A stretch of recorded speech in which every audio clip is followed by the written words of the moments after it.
Bonjour Isabelle Giordano, vous êtes la spécialiste cinéma, Canal+, Unifrance bien sûr, et puis tant d'émissions passionnées par le cinéma et passionnées aujourd'hui par un homme, une véritable légende, Alain Delon.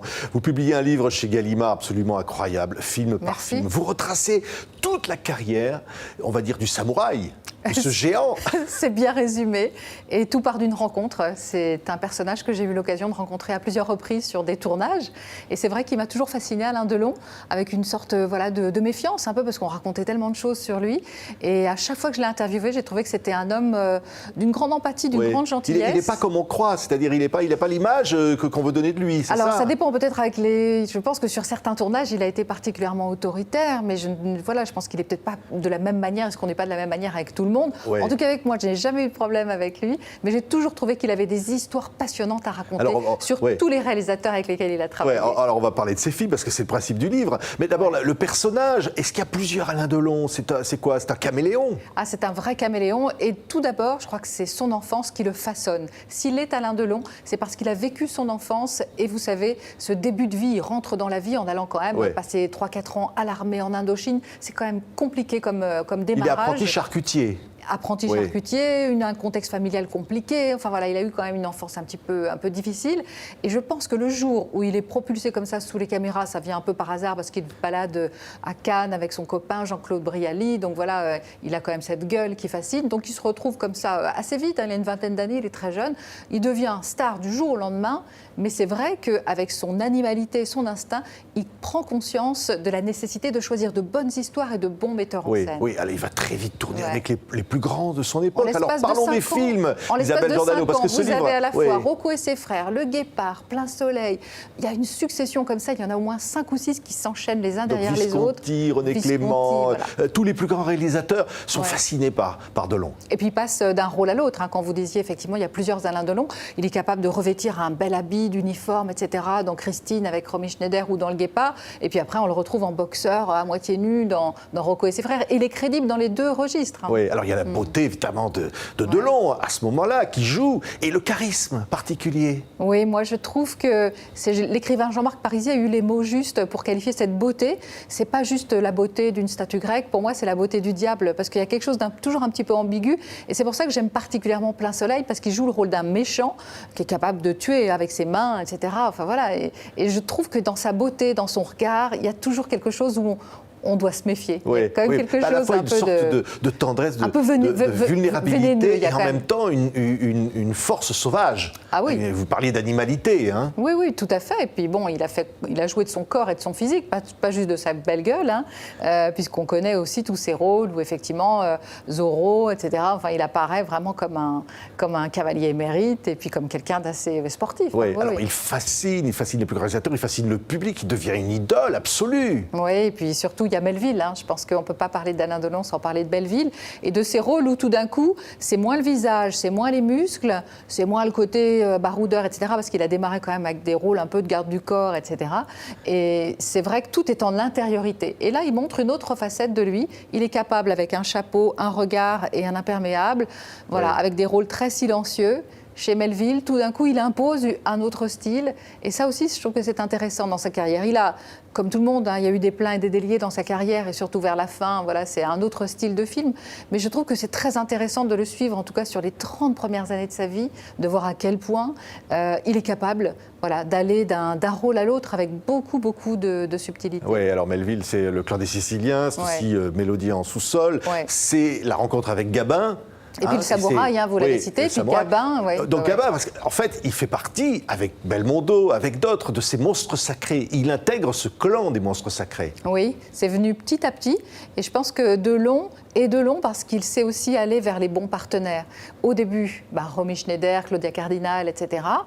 Et puis ensuite, effectivement, ces rencontres d'hommes avec Gabin, qu'il considère un peu comme son père spirituel. Et ils ont fait ensemble une série de films mais absolument incroyables. Moi, j'aime beaucoup, ils sont peut-être peu connus du grand public, tous les films de José Giovanni, où effectivement, on voit vraiment des situations où tous les deux sont vraiment dans un combat pour la justice. Enfin voilà, il y a quelque chose d'assez moral. Il y a On sait peu d'ailleurs hein, que Delon était contre la peine de mort et avec... Mais il n'est pas le personnage que l'on croit alors, parce qu'on a tendance à dire, c'est un personnage un peu réac. Je pense qu'il est peut-être aussi un peu réac, il est un peu tout ça. Comme vous le disiez, il était assez caméléon, mais je pense que, moi j'ai regardé certaines interviews anciennes, je pense qu'il a aimé faire de la provoque, quand on le voit dans les années 70 avec Drucker et les années 80, je pense qu'il aime bien aussi raconter un petit peu tout et n'importe quoi, donc du coup c'est vrai qu'on a eu l'image de ce monsieur un peu bougon, qui dit c'était toujours mieux avant, le cinéma c'est fini, qui parle de lui à la troisième personne, il n'y a plus de bons réalisateurs, etc. Ouais. J'arrête tout. Il l'a fait le coup plusieurs fois. Oui. Et puis, ayant des sympathies pour l'extrême droite, pour Jean-Marie Le Pen, etc., laissant planer le doute sur le fait qu'il côtoie des mafieux, qu'il y ait la pègre marseillaise qui vient dîner chez lui, c'est etc. un doute, ça, ou c'est une réalité? Parce qu'on a toujours dit que Delon... Je crois qu'il y a du vrai, mais il entretient la légende aussi. Et puis, ça fait partie du personnage. C'est surtout que moi, je ne suis pas là pour vérifier, et puis voilà, pour distribuer des bons et des mauvais points. Mais je pense que ce qui est intéressant, c'est ça, c'est cette capacité de créer aussi un personnage. Oui, alors il devient immensément populaire. Vous racontez dans ce livre comment tous ces films arrivent. Alors il y a de tout. Il y a évidemment des grands chefs-d'œuvre. Et puis à un moment, c'est le Delon avec les gros bras. C'est le Delon auquel on voudrait s'identifier. C'est le Delon de Super Rambo français, quoi. Oui, c'est bien défini, le Super Rambo français. Moi, je vois trois périodes. Il y a le Delon acteur, les premières années. Delon producteur, où il veut lui-même choisir des histoires, des réalisateurs. Et ça a toujours réussi. Et ça donne par exemple Monsieur Klein. Non, ça donne aussi des chefs-d'œuvre quand il souhaite quelque chose à tout prix. C'est lui aussi qui a imposé Romy Schneider dans la piscine, quand même. Il a été fidèle à Jacques Deray jusqu'au bout, etc. Donc il a quand même du goût. Bon, bien sûr, il y a des bons et des mauvais films. Et puis, il y a le Delon réalisateur. Delon acteur, producteur, réalisateur. Et là, effectivement, peut-être que c'est différent du début de sa carrière. Oui. Alors, il y a le Delon qui se remet en question. Notre histoire, c'est la première et peut-être la seule récompense pour un film. C'est le César du meilleur acteur pour ce film de Bertrand Blier, dans lequel il retrouve finalement un emploi d'homme fragile. C'est incroyable comme ça vient tard, les récompenses pour lui. Et c'est sans doute pour ça qu'il a aimé cette palme d'honneur remise cette année à Cannes. Et c'est vrai que vous me faisiez la remarque, la dernière page, quand on voit la liste des prix. Il y en a très peu, c'est vraiment pour une carrière comme ça. Il y a vraiment 4-5 prix et c'est assez étonnant parce qu'il a essayé aussi d'aller à Hollywood. Il avait envie même d'avoir un Oscar, de se comparer à Cary Grant, etc. Donc c'est pas une carrière non plus qu'il a réussi à mener. C'est compliqué, c'est difficile. C'est fou parce que à chaque fois, il se remet en question. Il y a malentendu Delon, parce qu'à la fois immensément populaire et en même temps on a le sentiment, vous le dites, qu'il a l'impression qu'il n'a pas été reconnu à sa juste valeur. Vous savez, la longue liste des acteurs qui n'ont pas eu de César du meilleur acteur, elle est très longue, comme aux Oscars. Il y a des gens avec beaucoup de talent qui, effectivement, c'est parfois le fait du hasard. C'est pas une volonté non plus de ses pairs et de ses collègues, mais je pense que c'est le fait du hasard. Oui, alors il y a les amitiés. Mais du coup, c'est pour ça que ça fait plaisir de revoir toute sa carrière. C'est fabuleux, c'est un livre avec des photos incroyables. C'est un petit César, à sa manière, c'est humblement un petit César. Il a reçu le bouquin? Ah oui, bien sûr. Et au téléphone, il m'a fait un petit compliment qui m'a fait plaisir. Il m'a dit c'est un livre qui m'a fait un bien fou. Et je pense qu'aujourd'hui, c'est quelqu'un qui a envie justement de se rappeler des bons côtés de la vie et de ses bons films. Je pense que c'est important pour lui. On a dit qu'il était très malade, qu'il ne parlait plus, c'est pas vrai. Alors vous l'avez au téléphone? Je l'ai vu au téléphone, oui. Mais en tout cas, ce qui est important, donc il va bien, surtout, vous nous donnez des bonnes nouvelles, là, Isabelle Giordano. Je suis pas médecin, je me permets pas de donner des diagnostics, mais en tout cas, j'ai vraiment aimé sa manière de parler du livre et je pense que c'est une manière de parler de cinéma. C'est quelqu'un qui est extraordinaire quand il parle des réalisateurs, de la relation qu'il avait avec Visconti, effectivement, vous l'avez dit, de Bourvil, de la manière dont il joue. Cercle rouge avec Bourvil, dernier film de Bourvil. Dans un rôle dramatique.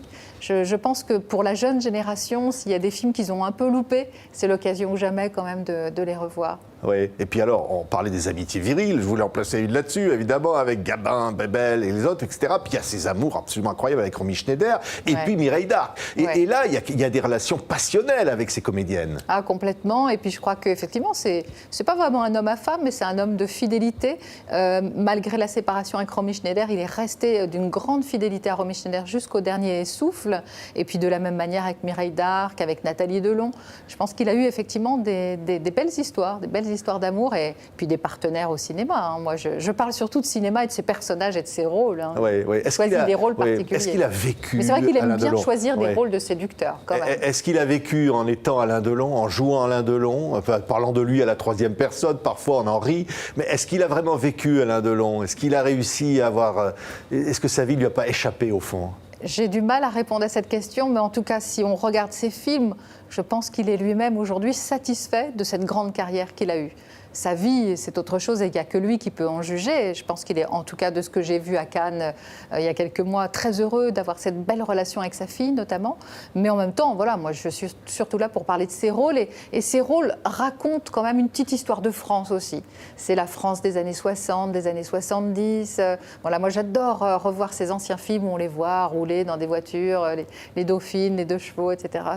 Ça raconte un peu de notre histoire aussi à nous. Ouais, votre film préféré, Isabelle Giordano? Ah, moi, c'est Rocco et ses frères. C'est mon côté un peu italien, mais j'adore. Je m'en lasse pas. Je trouve il est tout jeune, là. Je l'ai revu il n'y a pas longtemps. Je trouve qu'il n'a pas vieilli, ce film. Hein. Ça raconte voilà, l'histoire d'une détermination, quelqu'un qui veut sortir de son milieu social. C'est immuable, c'est intemporel, comme histoire. Alors, on a parfois l'image d'un Alain Delon pas très marrant. Hein, c'est vrai qu'il paraît que c'est ce que disait Marie Laforêt, qui avait tourné avec lui Plein Soleil. Ouais. Il disait, bon, alors, il rigole jamais, etc. C'est pas vrai. C'était quelqu'un de drôle, c'est quelqu'un de drôle, Delon.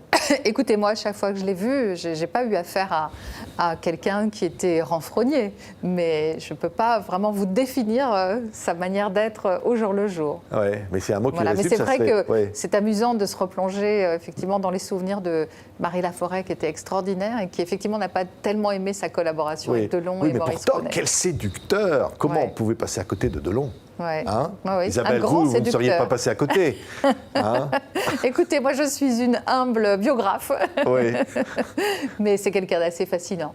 C'est vraiment quelqu'un qui a plusieurs facettes. Il y a un mystère Delon. Ce qu'il faut retenir surtout, c'est ça. C'est que je pense qu'on n'en a jamais fini avec les définitions définitives. Je pense qu'il reste quelqu'un de très mystérieux et il a bien raison de cultiver son mystère. Et je pense qu'il le fera jusqu'au dernier jour. Nous, on peut lui dire qu'on l'admire. Je ne sais pas s'il écoute l'émission là. J'espère. Un jour, dans une coulisse d'un concert de Robert Charlebois, elle m'avait dit très souriant qu'il adorerait venir sur TV5 Monde. On l'attend toujours. Bon, en tout cas, sachez qu'il aime le livre et j'espère surtout que ça va divertir les lecteurs. C'est chez Gallimard. Ne manquez pas ce bouquin, vraiment de référence. Merci. Isabelle Giordano. Film par film avec Alain Delon. Merci. Merci beaucoup.